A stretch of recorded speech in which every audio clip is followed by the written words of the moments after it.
নমস্কার, পাপনের গল্প ঘরের আর একটা নতুন ভিডিওতে আপনাদের সবাইকে স্বাগত।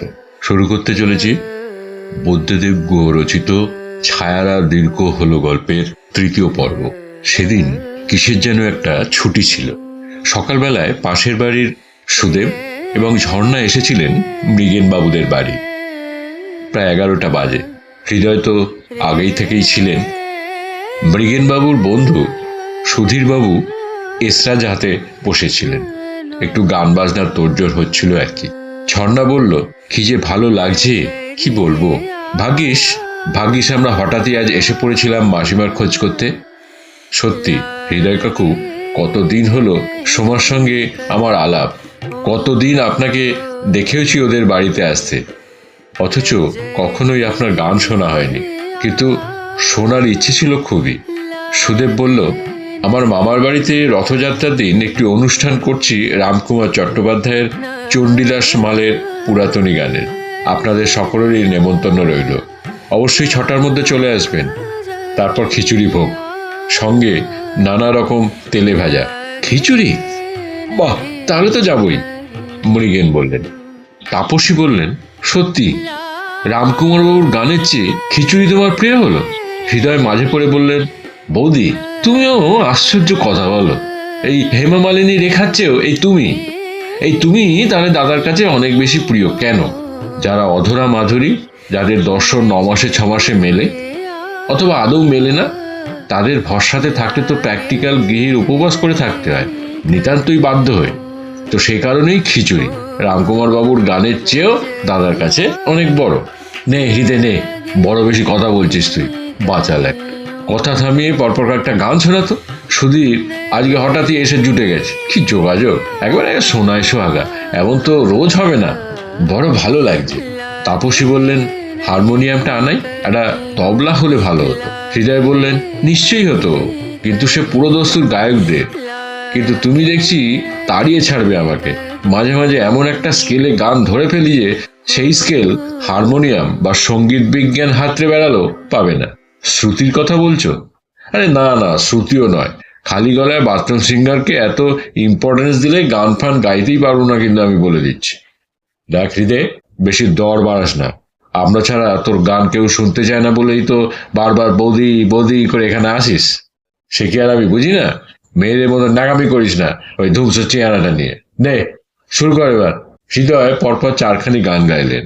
মাঝে চা এলো, মজলিসি আবহাওয়া, পান জর্দা, টুকরো টাকরা কথা।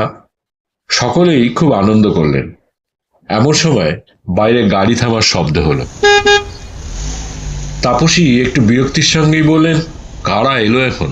মৃগেন বললেন, মনে হচ্ছে সোমারা। এই অসময়ে? না বলে কয়ে? না না, ওরা নয়। কিন্তু আজ কি আসবে বলেছিল? রবিবার তো ওরা ক্লাবে যায়। মৃগেন নিজের মনেই বললেন, ক্লাবে? ব্যায়াম করে নাকি রাজা? ডন বৈঠকি মারে? হ্যাঁ? মৃগেন হেসে বললেন, তুই হাসালি রে। এ কি তোর ওই হেদর ক্লাব পেয়েছিস? এই হলো গিয়ে টলি ক্লাব। ঘোড়দৌড় হয়, সিনেমা হয়, টেনিস, সাঁতার, স্কোয়াশ, গলফ, কত কি। স্কোয়াশ? সেটা কি? তুমি গেছো নাকি কখনো? দাদা, আরে গাধা রে, স্কোয়াশ একরকমের খেলা। তবে না, আমি সে ক্লাবে যাইনি কখনো। অবশ্য রাজা যেতে বলেছে বহুবারই। না গিয়ে সব জেনে গেছো? আর যাওনি বা কেন? সত্যি কথা বলবো, সাহসে কুলোয়নি। আমরা ছাপোষা মানুষ। সারা জীবন বলতে গেলে কেরানিগিরি করেছি।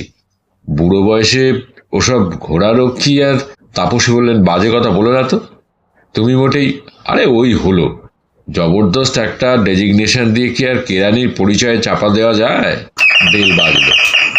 তাপসী দরজা খুলতেই হৈ হৈ করতে করতে সোমা রাজা ঘরে ঢুকলো, সঙ্গে অল্প বয়সী আরো একটি দম্পতি। কি রে তোরা? তাপসী অবাক গলায় বললেন। রাজা বলল, উফ, বলেই পকেট থেকে রুমাল বের করে ঘাম বসল। সোমা ঝর্ণাকে দেখে বলল, হাই ঝর্ণা, কেমন? ভালো? ভালো আছি। হঠাৎ সোমার এই মেমসাহেবিতে হকচকিয়ে গিয়ে বলল ঝর্ণা। সোমা ওরই সঙ্গে পাড়ার জ্ঞানদানন্দিনী বালিকা বিদ্যালয়ে পড়তো, তারপর ব্যবনে। এমন মেমসাহেব তো ছিল না আগে। ঝর্ণা বলল, তুই তুই কেমন আছিস? ফাইন। মৃগেন রাজার অস্থিরতা লক্ষ্য করে বললেন, কি হলো? তাপসীও বললেন, কি হয়েছে রাজা? রাজা অধৈর্য গলায় বলল, হবে আবার কি? তারপর দুদিকে দুহাত ছুড়ে দিয়ে কাঁধ শাক করে বলল, টায়ার্ড, অ্যাবসলিউটলি টায়ার্ড। গেছিলাম দক্ষিণেশ্বরে, আপনাদের ওই মা কালীর মন্দিরে। ও শিট! হৃদয় বললেন, কোথায়? দক্ষিণেশ্বরে? এখন সিট পেতেছে বুঝি? কিসে, ত্রিপলের না টিনের? তুই থামত। মৃগেন ধমকে থামিয়ে দিলেন ওকে। দক্ষিণেশ্বরে, তাও নিজে গাড়ি চালিয়ে। উফ! কোনো ভদ্রলোকের পক্ষে কলকাতায় আর নিজে গাড়ি চালানো সম্ভব নয়, জাস্ট ইম্পসিবল। তার উপর বিটি রোডের যা অবস্থা। সোমা বলল, বলেই বলল, বলো হিরেবাবু, সম্ভব? আমি কি করে বলবো বল, গাড়ি তো চড়ি না। কলকাতায় ভদ্রলোকদের পক্ষে আর থাকাই সম্ভব নয়। রাজা বলল, কাজের লোকদের পক্ষে সত্যিই নয়, সত্যি। বোম্বে দিল্লি থেকে ফিরে এলে মনে হয় যেন প্রিহিস্টোরিক কোনো দেশে এসে পৌঁছলাম। আনসিভিলাইজড, আনক্লিন, স্যানিটেশনহীন, লজ্জা লজ্জা। ট্যাক্স নেবে কারি কারি, কি স্টেট গভর্নমেন্ট আর কি সেন্ট্রাল গভর্নমেন্ট, অথচ না সোশ্যাল সিকিউরিটি, না ওল্ড এজ পেনশন, না আনএমপ্লয়মেন্ট ইন্স্যুরেন্স, না চিকিৎসা। আর ও দেশে, হেঁচকি তোলার মতন একটা শব্দ করে শোয়া বলল, ও দেশের সঙ্গে তুলনা করো না। You can only compare like with like. আর ল অ্যান্ড অর্ডারের কথা তো না বলাই ভালো। সবই নিজেরা করো, নিজেদের চিকিৎসা করো, দেখাশোনা করো, এমনকি নিজেদের প্রাণও নিজেরাই বাঁচাও। জনগণের ভালো হচ্ছে, জনগণ my foot, those who are multiplying like pigs. Mrigen বললেন, এই কথাটা খারাপ বলনি। তাপসী বললেন, তা হঠাৎ দক্ষিণেশ্বরে কেন, পুজো দিতে? বলেই বললেন অনুযোগের সুরে, তা আমাকে নিয়ে গেলে না তোমরা? কিরে সোমা, বেশ মেয়েতে তুই, কত বছর যাই না। রাজা বললেন, পুজো পুজো ওসবে বিশ্বাস করি না আমি। আমার বাবা মারা গেলে 82-তে, মাথা নাড়া করিনি, শ্রাদ্ধ করিনি, কোনো রিলিজিয়ন বা এই রিচুয়ালসে বিশ্বাস করি না আমি। এই একটি ব্যাপারে কমিউনিস্টদের সঙ্গে মিল আছে আমার। আফটার অল আমি অ্যাগনস্টিক। এখন আপনার মেয়েও বিশ্বাস করে না, তাকেও লিবারেট করতে পেরেছি অ্যাট লাস্ট, অনেকই কষ্টে। হৃদয় বলল, তা বিয়ে করার সময় তো বাবা টোপর পরেই বিয়ে করতে এসেছিলে, হঠাৎ এই লিবারেশন কবে হলো? তাপসী বললেন অবাক গলায়, তাহলে দক্ষিণেশ্বরে সেখানে গেলে কি করতে? সোমা, আর বলো কেন মা, এবার বড় চাকরি তো আর বাবাকে করতে হয়নি, তোমার বাবাকেও না। তুমি কি করে বুঝবে? মাঝরাতে প্যারিস থেকে ওভারসিজ ডিরেক্টর আসবেন বলে মালা হাতে করে দমদমে গিয়ে দাঁড়িয়ে থাকা, বড় সাহেবের কুকুরকে ডিওয়ার্মিং করানো, তুমি কি বুঝবে? আমাদের বড় সাহেবের স্ত্রী তো এবার একেবারেই সে গেলে প্রিমিটিভ, টিপিক্যালি একদম মিডল ক্লাস মেন্টালিটির বাঙালি। পুজো করেন, ধর্ম মানেন, মদ খাওয়া পছন্দ করেন না। আমাদের বড় সাহেবের মতো উদার এবং মডার্ন মানুষটা লাইফটাই যেন স্পয়েল করে দিলেন মহিলাকে। রাজা এবং সোমার সঙ্গে যে দম্পতি এসেছিল তাদের মধ্যে পুরুষটি এতক্ষণে বলল, হাই টাইম। যদি সরকার সাহেব এখনো ডিভোর্স না করেন ভদ্রমহিলাকে, তাহলে তার প্যারিসের কন্ট্রোলিং কোম্পানির বোর্ডে যাওয়ার রিমোটেস্ট চান্সটাও নেই। He must jettison her by any means. তারপরে দুকাজ শাক করে বলল মৃগেনের দিকে চেয়ে, You know, in a man's life, his career comes first. ভদ্রমহিলা একটি incumbent, a great burden on the aspiring gentleman. And the pity of it all is the fact that his divorce the promotion most. Mrigen, Tapasi, হৃদয় এবং সুদেব এবং ঝর্ণাও তাকিয়েছিল সেই ছেলেটির দিকে। এই দম্পতিটি ওদের কাছে অচেনা। তাদের হঠাৎ আসার ধাক্কাটা কাটিয়ে উঠতে পারছিলেন না কেউই। হঠাৎ রাজা বলল, ইস, ইন্ট্রোডিউসই করিয়ে দিইনি এখনো, সরি, ভেরি সরি। ইনি মিস্টার যোগেন ঘোষ আর মিসেস ট্যাপা ঘোষ, ডাকনাম যুগ আর টু। মিস্টার যোগেন ঘোষ আমার কলিগ। এমন সময় টুপি ও উর্দি পরা ড্রাইভার একটি বড় থলে হাতে নিয়ে একটু ইতস্তত করে ঢুকলো ঘরে। তাপসী বললেন, ও কি, এত প্রসাদ করেছিস কি সময়? তোরা পুজো করিস না বলে কি একদিনই সব পূর্ণ করবি ভেবেছিস? কথায় বলে প্রসাদ কণিকা মাত্র, তোদের সবটাতেই বাড়াবাড়ি। সোমা, রাজা, যুগ এবং টুক একই সঙ্গে হো হো করে হেসে উঠল। মৃগের, তাপসী এবং হৃদয়, এমনকি সুদেব এবং ঝর্ণাও একটু অবাক ও আহত হলো। রাজা বলল, my it certainly will be the joke of the year, no doubt. সোমা হেসে গড়িয়ে পড়তে পড়তে ড্রাইভারের হাত থেকে থলেটা নিল। ড্রাইভারেরও হাসি পাচ্ছিল, কিন্তু সাহেব মেম সাহেবের সামনে হাসা বেয়াদপি, তাই কোনো রকমের হাসি চেপে মুখ গম্ভীর করে সে থলেটি দিয়েই চলে গেল। সোমা তখনও হাসছিল, হাসতে হাসতেই বলল, তুমি না মা, দিয়ে এলি, এতে প্রসাদ নেই, কোল্ড বিয়ার আছে। বিয়ার কি? ভালো, হৃদয় বলে উঠলেন। বলছিস কি? আমি কিছুই বুঝছি না। আবার ওরা সকলে সমস্যারে হেসে উঠল। সুদেব, ঝর্ণা, মৃগেন এবং হৃদয়ের মুখেও আবার সামান্য বিরক্তি ফুটল। তাপসীর মুখে হতভম্ব ভাব। সোমা বলল, বিয়ার মা, ভাল্লুক নয়, খাওয়ার জিনিস, মানে আই মিন ড্রিঙ্ক। যুগের ফ্ল্যাট তো কাছেই, সেখানেই যাওয়ার কথা ছিল আমাদের, গেলামও, কিন্তু ওরা থাকে 12 তলায়, লিফট খারাপ, জেনারেটরও খারাপ, তাই তোমাদের এখানে চলে এলাম। বেকন আছে আমাদের সঙ্গে, রামকে পাঠানো মা একবার 2 পাউন্ড রুটি নিয়ে আসবে। We will have beacon and eggs for lunch. তোমারই এখানে আপত্তি? কালো এবং বেটে নাটা যোগেন ঘোষ ওরফে যুগ ভাল্লুকের মতন দুহাত ওপরে তুলে থপথপিয়ে নড়ে উঠে লোকে যেমন করে হুরে বলে তেমন করে বলে উঠল, গ্রেট। মৃগেন মুখ তুলে ভালো করে যোগেনকে দেখলেন। পকেটমার চেহারার হোদল কুতকুত বালক এল, আর তার বউ টুপকে দেখেও পুরোপুরি অশিক্ষিত মনে হয়। পেডিগ্রিও খুবই খারাপ, পথের নেড়ি কুকুরের মতন মুখ। রাজা বলল, এই সোমা, হানি, বিয়ারগুলো ফ্রিজে রাখার বন্দোবস্ত তো করো আগে, গরম হয়ে যাবে। কি করছো কি? হাসাহাসি পরে করো। তাপসী আতঙ্কিত গলায় বললেন, ফ্রিজ তো নেই। রাম কোথায়? রামও নেই, চলে গেছে। লজ্জায় অধবদন হলেন উনি। সোমা অবাক হয়ে বলল, ফ্রিজ নেই মানে? কোথায় গেল প্রশ্নটির মধ্যে ক্রোধ এবং অপমান ঠিকরে উঠল। মৃগেন বললেন, বিক্রি করে দিয়েছি। বিক্রি করে দিয়েছ? সে কি, কবে, কেন? আশ্চর্য, আনথিঙ্কেবল। তার স্বামীর কলিগদের সামনে অপমানিত হয়ে রাগে ফেটে পড়ে সোমা বলল। মৃগেন স্বগতোক্তির মতন বিড়বিড় করে বললেন, মাসখানেক হলো বিক্রি করে দিয়েছি। তোর মায়ের কোনো দোষ নেই, আমারই দোষ। সোমা রাগের গলায় বলল, কিন্তু কেন, ওয়াই? মৃগেন এবং তাপসী দুজনেই চুপ করে রইলেন অসহায় মুখে। সোমা আবার বলল, রাজার দিকেছি, কদিন আগেও তো এলাম, কই লক্ষ্য করিনি তো। তাপসীর মুখ দেখে মনে হলো যেন বলতে চাইছেন, আসো আর যাও, কি আর লক্ষ্য করো তুমি? নিজেদের সাচ্ছল্য আর খুশির কথা নিজেরাই টকবগিয়ে বলে খুশি ফুরলে চলে যাও। তোমার মা বাবার মুখের চেহারাটাই কি স্পষ্ট চোখে পড়ে তোমার? টেলিফোনটাও যে কেটে দিয়েছে, তাও কি বুঝতে পারো না এতদিন লাইন না পেয়ে? কিন্তু কোনো কথাই না বলে মুখ নামিয়ে নিলেন। সোমাকে যেন পেতনিতে পেয়েছিল। বলে, বিক্রি করলে কেন? ফরওয়ান? অভাবে পড়ে নিশ্চয়ই নয়। বলেই পরক্ষণে ঘরের সকলের দিকে একবার মুখ ঘুরিয়ে খুব অপমান বোধ করলো তার মা বাবার এই দৈন্যের কথা এমনভাবে প্রকাশ হয়ে পড়ল বলে। তাই সঙ্গে সঙ্গে কাঁধ শাক করে চুল ঝাঁকিয়ে বলল, নো মা, ডোন্ট টেল মি দ্যাট। আমি সে কথা বিশ্বাস করার পাত্রী নই। কোথায় গেল ফ্রিজ? কাকে দান করে দিলে? হিরু কাকুকে দিয়ে দাওনি তো? হৃদয় লজ্জা মাথা নোয়ালেন। মৃগেন প্রতিবাদ করে বললেন, এ কি, হৃদয়কে কেন? ওকে অপমান করার অধিকার? পরক্ষণেই নিজেকে সামলে নিয়ে মেয়েকে বললেন, বলবো, তোকে পরে বলবো সোমা। আমি বরং তাড়াতাড়ি বরফ কিনে আনছি। বরফের বালতিতে ডুবিয়ে রাখলে হবে না তোদের ওগুলো? যোগেন বা যোগ বলল, আপনাদের কোনো নেবারেরও কি ফ্রিজ নেই? থাকলে একটু আইস কিউব পেলেই কাজ হয়ে যেত।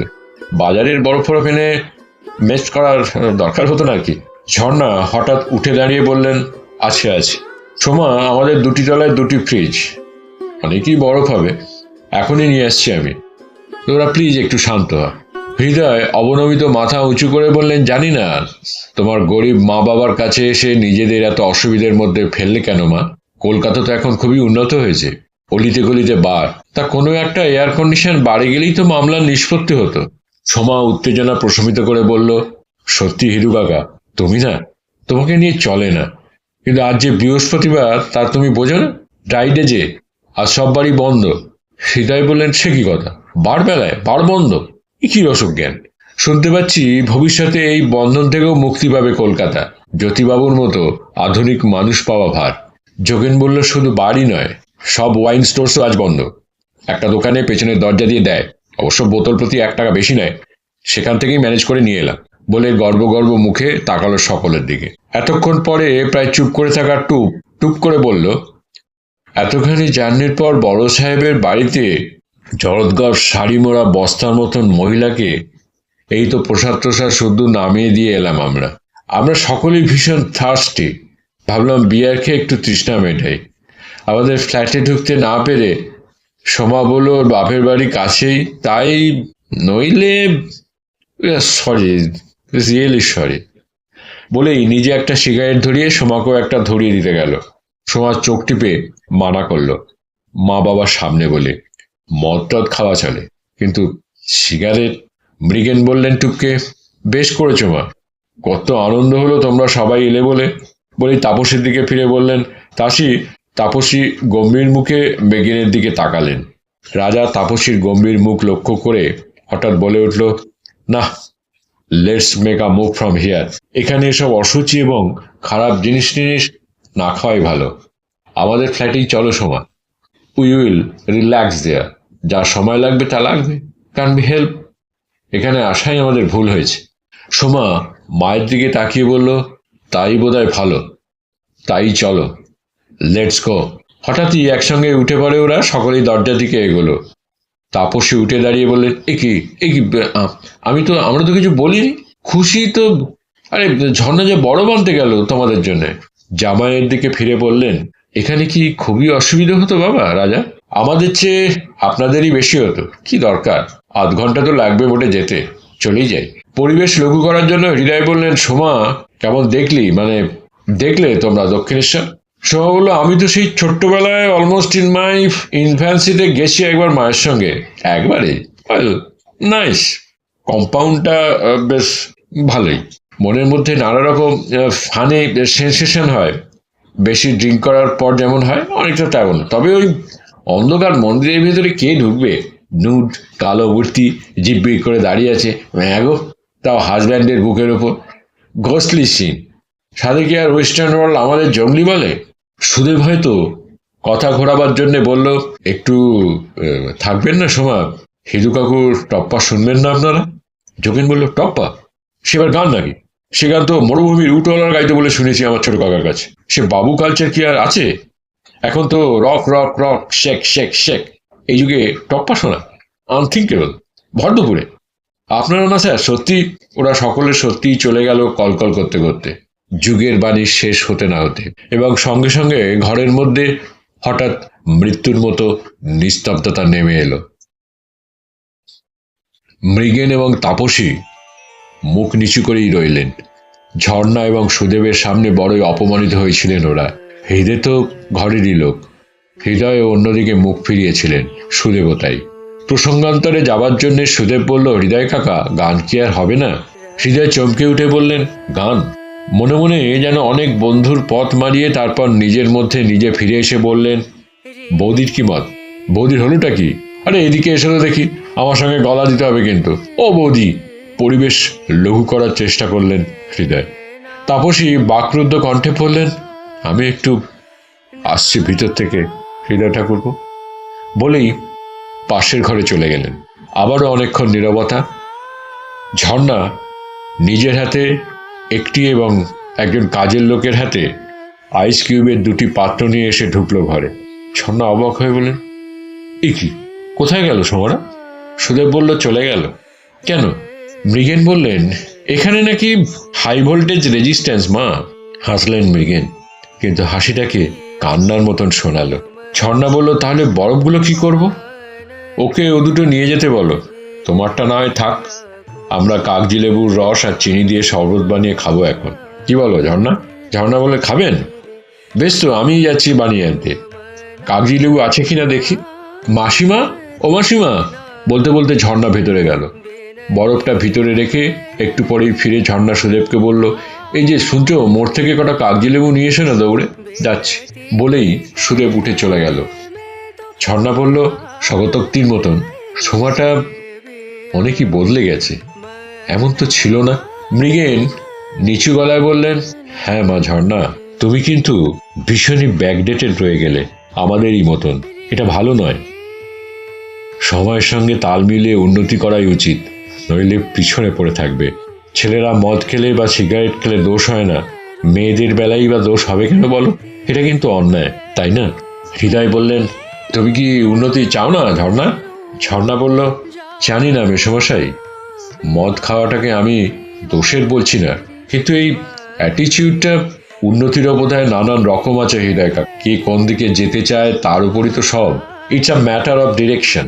আমার তো মনে হয় না সিগারেট আর মদ খেলেই মেয়েরা আধুনিক হয়ে যায়। আধুনিকতা একটা মেন্টাল অ্যাটিটিউড, এসবের চেয়ে অনেকই বড় ব্যাপার। আমার মনে হয় যে সমাজের মেয়েরা এমন জীবনের বহু জেনারেশন থেকেই অভ্যস্ত, তাদের কিন্তু এগুলো এমন করে পেয়ে বসে না। বাহাদুরি করার মতন কিছু তো নেই এতে, আছে কি? মৃগেন বললেন, না, রাজারা ব্রাহ্ম এবং বৌদ্ধি, কিন্তু হিন্দু ধর্ম নামক কোনো ধর্ম এখনো কি আছে এই দেশে, এই শহরে? আমি তো জানি না। থাকতে পারে দক্ষিণ ভারতে, এই পশ্চাৎপক্ষ কলকাতায় অন্য অনেক ধর্ম জোরদার হলেও হিন্দু ধর্মের কিছুই অবশিষ্ট নেই। ছেলের পরীক্ষা, স্বামীর অসুখ ছাড়া মন্দিরে যায় কজন হিন্দু? একটু চুপ করে থেকে মৃগেন বললেন, ধর্ম কথাটার মানে জানিস হিরে? না, কি? যাহা ধারণ করে, মানে হুইচ বাইন্ডস টুগেদার। এই অর্থে হিন্দু ধর্মের অস্তিত্ব কি আর আদৌ আছে? খ্রিস্টানরা চার্চে যায় প্রতি রোববার, মুসলমানরা শুক্রবার নামাজ পড়ে, অনেকে রোজই পড়ে, কিন্তু হিন্দুরা পুজোর সময় হৈ হৈ করে, বিসর্জনে ধেই ধেই করে নাচে। জাতপাতের বাজে ব্যাপার নয়, ধর্ম যে শুভ সুস্থ আচরণবিধি আমাদের দিয়েছিল, ন্যায় অন্যায় বোধ, পাপ পুণ্যের বোধ সবই গেছে। ধর্মের মানে না বুঝলেও এখানের বুদ্ধিজীবীরা ধর্মবিরোধী। ধর্ম এখন আর নেই। এখন টাকা আর উন্নতি আর চাকরি আর ক্যারিয়ারই হচ্ছে একমাত্র ধর্ম। পরম ধর্ম হচ্ছে স্বার্থপরতা, যেন তেন প্রকারণ, যশ, মান, পুরস্কার। চক্ষু লজ্জাহীনতার পরাকাষ্ঠাই হচ্ছে কলকাতার বুদ্ধিজীবীদের ধর্ম। কি জানি দাদা, আমি ওই ধর্ম জানি না, পণ্ডিতও নই। তবে আমার মনে হয় হিন্দু ধর্মের স্বভাবটা একটু গোলমেলে। হৃদয় বললেন, কিরকম? কেন কথা বলছিস তুই? মানে ওই বাইরের আচার বিচারের মধ্যে যা আছে তা চিরদিনই ছিল, মানে এই যেটাকে তোমাদের আতেলরা থুতু দিয়ে ফেলে দিতে চান, কিন্তু সেটা বাহ্য। হিন্দু ধর্ম ফল্গু নদীর মতো, বহিরঙ্গ রূপ দেখে তার অন্তরঙ্গ রূপ কোনোদিনই বোঝা যায়নি। You have to scratch the Hindu to find Hinduism in him. বহিরঙ্গ রূপে যেটুকু আছে তার বেশিটাই খারাপ। সারা ভারতবর্ষের তীর্থস্থানে ঘুরে ঘুরে আমার মতন অশিক্ষিত মানুষের এই রকমটি মনে হয়েছে। মৃগেন বললেন, তোকে কোন ঈশ্বর পয়দা করেছিলেন তা জানি না, কিন্তু তুই একটা আজব চিজ। গান গাস নীলুবাবুর, আলোচনা করিস ধর্ম নিয়ে। হৃদয় বললেন, দাদা, সব গান, সব লেখা, সব ছবি তো ঈশ্বরেরই পায়ের জন্যে। এই সার কথাটা যারা না বুঝেছে তারা বুদ্ধিজীবী হতে পারেন, কিন্তু সুবুদ্ধি নন, দুর্বুদ্ধিজীবী। তাপসী ঘরে এলেন, দেখে মনে হলো চোখ মুখ ধুয়ে এলেন। নিজেকে স্বাভাবিক করার আপ্রাণ চেষ্টা করে বললেন, কি নিয়ে আলোচনা করছো তোমরা? ঝর্ণা বলল, সেসব অনেক বড় ব্যাপার মাসিমা, হয়তো আমার আপনার বুদ্ধির বাইরেও। সুদেব ফিরে এলেই এবার হিদু কাকা আর একটা গান শোনান আমাদের। মৃগেন বললেন নিচু গলায় ঝর্ণাকে, মা, তারের বাজনারই মতন মানুষের মন, একবার ছিঁড়ে গেলে যতক্ষণ না তাকে নতুন করে আবার সুরে বাঁধা হচ্ছে ততক্ষণ আর তা সুরে বাজে না। হিদে বেচারা করবে কি? সুরি যে পুরোপুরি কেটে দিয়ে গেল সোমারা, তার ছিঁড়ে দিয়ে গেল। সুদেব ফিরে এলো অনেক লেবু নিয়ে, লেবুগুলো ঝর্ণাকে দিল। ঝর্ণা সেগুলো নিয়ে বলল, হিদু কাকা, শরবত কি আপনারা এক্ষুনি খাবেন? না না, পরে পরে হবে, রেখে এসো ওগুলো তুমি। সুদেব বলল, গান কি সত্যি হবে না হিদু কাকা? হবে রে ছেলে, হবে। সময়কে একটু সময় দাও। সময় সময় চাইলে তাকে না করতে নেই কখনো। আচ্ছা, তুমি কি করো সুদেব? কোথায় আছো? চমকে গিয়ে সুদেব বলল, আমি আছি আপাতত এখানে। বলেই হাসলো। আরে না না, আমি বলতে চাইছিলাম, ও বুঝেছি, আমি জিওলজিস্ট হৃদয় কাকা। একটি বিদেশি প্রসপেক্টিং ফার্ম আছে। ইন্ডিয়া গভর্নমেন্ট আমাদের দিয়ে কয়েকটি বিশেষ এলাকাতে কিছু কাজ করিয়ে নিচ্ছেন। কাজ শেষ হলে আবার বিদেশেই চলে যেতে হবে। কোথা থেকে পাস করেছো তুমি জিওলজির পরীক্ষা? খড়গপুর আইআইটি থেকে। তারপর স্টেটসে ছিলাম 7 বছর, সেখান থেকেই ডক্টরেট করি, সেখানেই চাকরি। হৃদয় উত্তেজিত গলায় বললেন, বলো কি? আর এখনো এমন ভেতো বাঙালি রয়ে গেলে? তোমার কিছু হবে না গো ছেলে, জীবনে তুমি কোনো উন্নতিই করতে পারবে না। তারপর একদৃষ্টে সুদেবের মুখের দিকে চেয়ে বললেন, তা তোমার নেশা কি? ছুটির দিনে অবসর সময়ে করো কি তুমি? বই পড়ি, গানও শুনি, সময় পেলে লেখালেখিও করি একটু আধটু। আমার কাজ সম্বন্ধীয় লেখালেখি, অবশ্য সাহিত্য টাহিত্যর মতন বড় ব্যাপার কিছু নয়। কি বই পড়ো? বাংলা বই নিশ্চয়ই পড়ো না? আজকাল তো বাংলা সাহিত্যে কিছুই লেখা হচ্ছে না শুনি। বাংলা সিনেমার তাবৎ দৈন্যের কারণও শুনি। বাংলা সাহিত্যই। সুদেব প্রতিবাদ করে বলল, কে বলল? কেউ যদি এমন বলে থাকেন তবে তিনি জানেন না বলতে হবে। বোঝেন নাও বলা চলে। যদি না পড়েই কেউ বাতিল করেন তাহলে কিছু বলার নেই। অন্য অনেক সাহিত্যেও যা হচ্ছে এখনও বাংলাতে তার চেয়ে খারাপ কিছু হচ্ছে না। নিন্দা করে বললে বড়জোর বলতে পারি তার চেয়ে ভালোও হচ্ছে না। বাংলা সাহিত্যে যদি কোনো দৈন্যদোষ থাকে, আমার ধারণা সেই দৈন্যের আসল কারণ অন্য। আমাদের জীবনী যে প্যানপ্যানে একঘেয়ে। সাহিত্য তো জীবনেরই প্রতিচ্ছবি। জীবনেই যদি কিছু না থাকে, সাহিত্যটা আসবে কোত্থেকে? হৃদয় চমৎকৃত হয়ে বলেন, বাহ বাহ বাহ বাহ, বেশ বলেছো বাবা। তুমি একটু ভাবোটাবো দেখছি। হ্যাঁ, খুব অবাক লাগছে। তা কার লেখা তোমার ভালো লাগে ইয়ঙ্গার জেনারেশন লেখকদের মধ্যে? এরকম চট করে বলা যায় না, ভেবে বলতে হবে। অনেকেরই ভালো লাগে, অনেকের ভালো লাগে না। কিছু লেখা পড়ার সময় খুব ভালো লাগে, কিন্তু পড়ার পর আর মনেই থাকে না। সেসব লেখক থাকবেন না। থাকবেন না যে তার প্রমাণ তাদের 10, 15, 20 বছর আগে লেখা বই নিয়ে পাঠকেরা উনুন দাঁড়াচ্ছেন। এই হচ্ছে পরীক্ষা। মহাকালের পরীক্ষা তো অনেক বড় পরীক্ষা। ইদানিংকালের অধিকাংশ লেখকেরা যুগের পরীক্ষাতেই ফেল করে যাচ্ছেন। আর গান? কি গান শোনো? বারবারই আমাকে গাইতে বলছো, তাই মনে হচ্ছে যে গান তুমি ভালোবাসো। সত্যি বাসি। ক্লাসিক্যাল সবচেয়ে বেশি, তারপর রবীন্দ্রসঙ্গীত, অতুল প্রসাদ, রজনীকান্ত, এইসব। পুরাতনীয় খারাপ বাসি না। মৃগেন হৃদয়ের দিকে চেয়ে বললো, এই ছেলেটা বলে কি হৃদয়? হ্যাঁ, এখন এরকম হাই রিপ্রেসড ইয়াং বেঙ্গলি এ পোড়া দেশে আছে? এই যে খবরের কাগজের মতো খবর একটা। আমার তো ধারণা হয়েছিল যে কলকাতার অবস্থাপন্ন সব বাঙালিরাই ফ্রি স্কুল স্ট্রিটের ওই 63 সাহেবের মেম হয়ে গেছে। যারা তা হয়নি তারা চেতলা বা হাওড়া হাটের সংস্কৃতির ওপরে ওঠেনি। ঝর্ণা বলল, তা কেন বলছেন মেসোমশাই? সোমারাজারাও তো ভালোই। হ্যাঁ, যে ব্যাপারটার জন্য ওদের খারাপ ভাবছেন এটা ওদের জীবনের একটা দিক মাত্র। একমাত্র দিক তো নয়। তাপসে বিড়বিড় করে বললেন, তাই যেন হয় মা। তোমার মুখে ফুলচন্দন পড়ুক। নিশ্চয় হবে মাসিমা, দেখবেন নিশ্চয়ই হবে। ঝর্ণা বলল, আমরা হচ্ছি গিয়ে কি বলে রে হৃদয়, see the last of the Mohicans. বুঝলে ঝর্ণা, the last generation of idiots, মৃগেনবাবু বললেন। ঝর্ণা বলল, এবারে আমরা উঠি মেসোমশাই। আমার শাশুড়ি মায়ের শরীরটা ভালো নেই, জ্বর হয়েছিল কাল। মায়ের কাছে যেতে হবে আমাদের। মা থাকেন গড়িয়াতে। এখনই না বেরোলে দেরি হয়ে যাবে। মায়ের কাছে খাবো। মা জ্বর নিয়েই রান্না করেছেন আমাদের জন্য। হৃদয় বললেন, যাবে কি করে এই ঝাঁঝা রোদে? চলো, আমি তোমাদের মিনিতে তুলে দিচ্ছি। সুদেব লাজুক মুখে বলল, ভাববেন না হৃদয় কাকু, আমার গাড়ি আছে।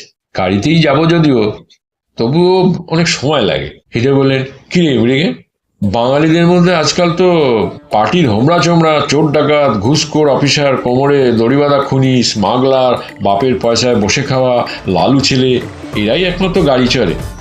সুদেবের মতন প্রকৃত সংস্কৃতি সম্পন্ন উচ্চশিক্ষিত মানুষ তো আজকাল পাবলিক বাসেই চলাফেরা করে। মিনিতে চড়ার পয়সাও তাদের জোটে না। তাপসী বললেন, না না, যাও, তাহলে আর দেরি করো না। তোমার বরফের পাত্রটা বিকেলে কাউকে দিয়ে পাঠিয়ে দেবো ঝর্ণা। তারপরেই বললেন, আমি গিয়ে দিয়ে আসবো। ঝর্ণা ও সুদেব ওদের পায়ে হাত দিয়ে প্রণাম করে চলে গেল। কিছুক্ষণ ওরা কেউ কোনো কথা বললেন না। জীবনটা একটা দাবার ছক, বল হৃদে। রাজা আমার জামাই না হয়তো সুদেবে হতে পারত। 2 বিয়েই ভালোবাসার বিয়ে, বল তুই। তাপসী বললেন, সোমাও তোমার মেয়ে না হয়তো ঝর্ণাও হতে পারত। শুধু জামাইকে দোষ দিয়ে কী হবে? শিক্ষিত মধ্যবিত্ত সাধারণ ঘরের তোমার মেয়ে যে এত বড় আদেকলা হয়ে উঠল কি করে, তা তো আমি ভেবে পাই না। আমরা তোকে কোনো রকম কষ্টে রাখিনি। যথেষ্ট সচ্ছলভাবেই মানুষ হয়েছিল। খুবই কম হলেও একটা সময় গাড়িও চড়েছে। তখন কটা লোকেরই গাড়ি ছিল বলো? যখন যা প্রয়োজন সবই পেয়েছে। বাবা মা যে কতখানি ত্যাগ স্বীকার করে তার সব প্রয়োজন পূরণ করেছিল, সেদিন তা সে জানে তো নি, মনেও রাখেনি। তবুও অশিক্ষিত হাবাতেরা জবরদখল বাড়িতে বাস করা হাবাতে মানুষের হঠাৎ পয়সার মুখ দেখলে যেমন হয় তেমনই হয়ে গেল কি করে? ছি ছি, আমার মেয়ে, ও যে আমারই মেয়ে তা ভাবলেও লজ্জা করে, বড়ই লজ্জা করে আমার। হৃদয় হেসে বললেন, জিন, এসব জিনের ব্যাপার বৌদি। খোঁজ নিলে দেখা যাবে হয়তো আপনার দিদিমা অথবা মৃগেন্দার বাবার ঠাকুরদার স্বভাবে এরকম আদেকলাপনা ছিল। এসব ব্যাপার স্যাপার খুবই গোলমেলে। দারিদ্রের মধ্যে কোনোদিনই লজ্জা ছিল না, কিন্তু হঠাৎ অবস্থাপন্ন হয়ে ওঠা মানুষদের আদেকলাপনার মধ্যে চিরদিনই লজ্জা ছিল। মৃগেন বললেন, ব্যাপারটা ঠিক তা নয় রে হিদে, এটা জিনের ব্যাপার বলে আমার মনে হয় না। যে জিনের ট্রাউজার আজকালকার ছেলে মেয়েদের আচ্ছন্ন করে রেখেছে, অনেকটা তারই মতো এও একরকমের ভাইরাস।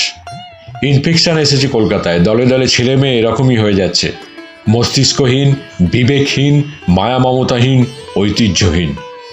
এর পেছনে আমার মনে হয় কোনো গভীর চক্র বা চক্রান্ত আছে। সিআইএ, কেজিবি, মোসাদ, কে জানে কে। হৃদয় হাসলেন হো করে, বললেন, যা বাবা, তুমি দেখি জ্যোতিবেশী হয়ে গেলে। সবের পিছনেই গভীর চক্রান্ত দেখছো আজকাল। না হিরে, কথাটা ভাববার, হেসে উড়িয়ে দেবার নয়। দেশের এত রকম ও এত সব গভীর সমস্যা সম্বন্ধে তরুণদের একেবারেই ভুলিয়ে রাখার চেষ্টার, তাদের চিন্তার ক্ষমতাকেও পুরোপুরি লোপ পাইয়ে দিয়ে তাদের এক ধরনের স্বার্থপর সুখী জন্তুতে পরিণত করার চেষ্টার পেছনে সত্যি কোনো গভীর চক্রান্ত হয়তো আছেই। নইলে সাংস্কৃতিক জগতেও একমাত্র বাঁদরেরাই লাল নীল জামা পরে এমন করে নেচে বেড়াচ্ছে কেন? হৃদয় বললেন, এই চক্রান্ত কে করছে? বলে এই চোখে একটি ভঙ্গি করলেন। মৃগেন হেসে ফেলে বললেন, কে করছে তা আমার জানার কথা নয়, কিন্তু কেউ করছে যে, সেই বিষয়ে আমার সন্দেহ নেই কোনো। যারাই করুক তারা আমাদের হিতার্থী নয়। তোমার মাথাটি একেবারেই গেছে মৃগেনদা।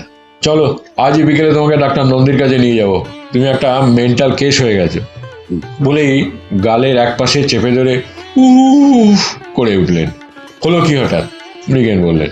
তাপসী চমকে তাকালেন। আর বলো কেন? উফ, দাঁত পোকা লেগেছে, উফ, মারা গেলাম। মৃগেন বললেন হেসে ফেলে, জানতাম সব ব্যাচেলারই একদিন ঘুম ধরে মরে। তুই একটা ডেন্টাল কেস, চল আমাদের পাড়ায় চীনে ডাক্তার আছে, তোর ব্যথাকে একেবারে নিপট ইন দ্য বাড করে দিই। আমি আজ উঠলাম, দাঁতটা হঠাৎ উঠে পড়ল। মৃগেন বললেন, আবার কবে আসবি? এসে পড়বো, এমনি হুট করে। চললাম বৌদি, আমার দাঁতের ডাক্তারের কাছে যাচ্ছি। কোথায়? Waterloo street. যদি ভিডিওটা ভালো লেগে থাকে তাহলে চ্যানেলটিকে সাবস্ক্রাইব করে পাশে থাকা বেল আইকনটিকে প্রেস করে দেবেন, যাতে পরবর্তী ভিডিও দিলে সাথে সাথে তার নোটিফিকেশানটি আপনাদের কাছে পৌঁছে যায়। লাইক করবেন, কমেন্টস করবেন, ভালো লাগলে শেয়ার করবেন, পাশে থাকবেন। ধন্যবাদ, নমস্কার।